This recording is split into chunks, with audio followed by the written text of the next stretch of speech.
Everyone, how are you all. बहुत अच्छे से इंटरव्यू की तैयारियां चल रही हैं। आप कभी भी कोई भी टीचर इंटरव्यू देने जाने वाले हैं और अगर उसमें आपको डेमो देना है, उस डेमो की स्टार्टिंग आप कैसे करेंगे, आप अपने इंटरव्यूअर्स को या पैनल को कैसे इंट्रोड्यूस करेंगे कि आप किस टॉपिक पर डेमो देने वाले हैं, उसमें कौन सा TLM यूज होने वाला है और आपको उस इंट्रोडक्शन में क्या क्या इंक्लूड करना है। यस गाइस, डेमो शुरू करने के पहले भी आपको उस डेमो का इंट्रो देना पड़ेगा और वो डेमो आपका बहुत इफेक्टिव होना चाहिए, क्योंकि वहीं से आपके कॉन्फिडेंस लेवल का पता चल जाएगा। और ये इंपॉर्टेंट क्यों है, क्योंकि जब आप ये इंट्रो दे रहे हैं तब that is the par seconds for you, जहां पर आप अगर थोड़े नर्वस भी हैं, आप अपने कॉन्फिडेंस को वहां पर बिल्डअप कर सकते हैं। So this is going to be the energy booster for your demo और उसके बाद आप फ्लॉलेस पढ़ाएंगे, ये मेरी गारंटी है। तो चलिए देख लेते हैं कि वो 2-3 सेंटेंसेस क्या हैं जो आपको किसी भी टीचिंग इंटरव्यू को देने से पहले बोलना है। तो have a look on this.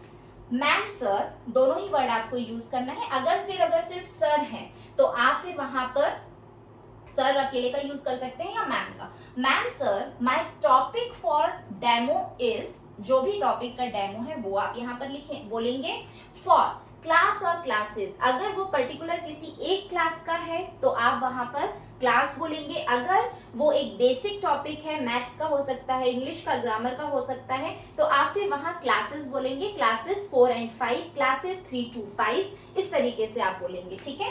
In which I will use dash as my TLM and method और अप्रोच विल बी। आपको वहां पर ये भी बताना है कि आप इस डेमो को पढ़ाने के लिए कौन सी मेथडोलॉजी यूज करने वाले हैं या आपकी अप्रोच क्या होगी। अगर आपको मेथड्स में, TLMs में कंफ्यूजन है कि कौन से सब्जेक्ट में कौन सी मेथड या TLM यूज होती है, अभी जाइए मेरे चैनल के प्लेलिस्ट में और वहां पर आपको KVS वाले प्लेलिस्ट में ये सारे कंफ्यूजन को क्लियर करने के लिए वीडियोस मिल जाएंगे और वो बहुत ही हेल्पफुल हैं। तो चलिए एक बार इसको एग्जाम्पल के साथ देख लेते हैं। Ma'am sir, my topic for demo is adjective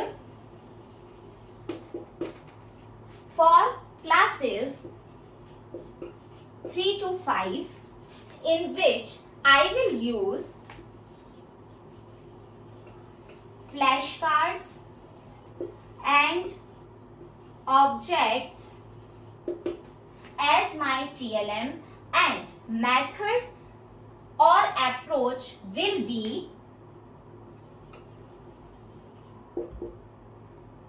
multidisciplinary approach and indirect method। Okay, so guys आपको समझ में आ गया होगा कि ये इंट्रोडक्टरी जो डेमो का इंट्रोडक्शन है वो आपको कैसे देना है। और फिर अगर आपसे पैनल या इंटरव्यूअर पूछते हैं कि आप यहाँ पे TLM कैसे यूज करेंगे, तो आपको बताना है कि sir, this I am telling for your reference, here I am going to pretend all my TLMs। Okay, so this is going to be very helpful for you, I know very well. और अगर आपको ये पसंद आया है तो मुझे comment करके जरूर बताइएगा। Definitely I will bring more beneficial and creative and innovative videos related to teaching for you, but for that you have to like, share and subscribe my channel, that is Raksha's English Club. Thank you.